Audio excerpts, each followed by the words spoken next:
এই মুহূর্তে আছি আমরা কমলাপুর রেল স্টেশন। 11টা 15 ট্রেন ছাড়ার কথা। জয়ন্তিকা না, জয়ন্তিকা। তো আমরা কিন্তু অপেক্ষা করলাম, আমি আমার ভাই, ভাই আর জসিম ভাইয়ের লগে আমি আছি। তো জসিম ভাই কিতা হবো? আলহামদুলিল্লাহ ভালো। তো গতকালকে রাত্রে গতকালকে আমরা এয়ারপোর্ট রেল স্টেশন গিয়েছিলাম ওই যে টিকিট কাটার লাগি। তো ওরা আমাদেরকে বলছে টিকিট নেই। রাত্রে হঠাৎ করে 1টার পরে যখন আমি সিদ্ধান্ত নিলাম যে আমি একটু দেখি অনলাইনে টিকিট পাওয়া যায় কিনা, তৎকালীন সময় আমি দেখলাম অনলাইনে টিকিট আছে, অ্যাভেলেবেল টিকিট। তো আমি জয়ন্তিকার টিকিট কাটছি। আজকে 11টা 15 ট্রেন ছাড়ার কথা। এই মুহূর্তে তারা দেখাচ্ছে 4 নাম্বারে লাগানো হবে, কিন্তু 11টা হয়ে গেছে। এখন পর্যন্ত ট্রেনের কোনো খবর আমরা পাচ্ছি না। বাট আমরা স্টেশনে, কমলাপুর রেল স্টেশনে বসে বসে গাড়ির অপেক্ষা করছি। কোথায় আছে নারী? কমলাপুর রেল স্টেশনে দাঁড়িয়ে ছিল দুই ভাই আর বোন। একটি ছেলে কাছে এসে বললো যাবো মুরাদপুর। এই সেই ভাইরাল কমলাপুর রেল স্টেশন।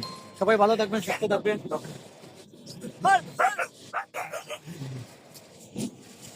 তো বিষয়টা হচ্ছে বাংলাদেশের যেহেতু টাইম, এখানে জয়ন্তিকা 11টা 15 ছাড়ার কথা আছে, কিন্তু 11টা 15 ছাড়তো না। এটা কমসে কম আরো আধা ঘন্টা লেট হইব। আর বাংলাদেশের এই একটা সমস্যা, মানে ঠিক টাইম মতো কোনো জিনিস হয় না। টাইম ওভার টাইম হওয়ার পরে জিনিসটা হয়। তো আমরাও গতকালকে আমরা প্রায় 2400 টাকা মাইট গেছে। ট্রেন এসে ট্রেন মিস্টেক করছে, এরপরও আসলে কিচ্ছু করার নাই, আমরা রিটার্ন করতাম পারছি না। আমরা 2400 টাকা মরছে। আজকেও সেম অবস্থা, মানে ফোনটা তো আমার কথা আছে, এখন পর্যন্ত আইছে না। প্রায় 21 হয়ে গেছে, 11টা 21 হয়ে গেছে। তো ঠিক টাইম মতো আইতো না। এরপরও আমরা কিন্তু ইনশাল্লাহ জেলা ফাঁড়ির বানা হয়ে দিমু। সবাই ভালো, তখন সুস্থ থাকুন। আর আমার জসিম ভাইয়ের অবস্থা বেশি ভালো নাই, কারণ অনেকটা জার্নি হয়েছে। তো রাত্রেও ঘুম হয়েছে না, রাত্রের মাঝে জানেন নাকি তো হয়েছে আবুল তাবুল মাতুর সারা রাত আমার সাতাইছে। মানে এই মানুষটার হলে আমি খুব একটা একটা বিপদের মাঝে আছি। দর্শক, আপনারা ওকে এই মানুষটার কিতা করা যায়, কিতা করা যায় তোমার বুঝছেন? আমাদের দর্শক আয়ত্তা করা যায় আসলে। আমার এদিকে প্রচন্ড ব্যথা থাকার কারণে ঔষধও খাইছি, রাত্রেও খাইছি। ওই সুস্থ শরীরে যাতে আমরা আমাদের নিজ গ্রামে আসতে পারি, সবাই দোয়া করবেন। আজকের ভিডিও এই পর্যন্ত।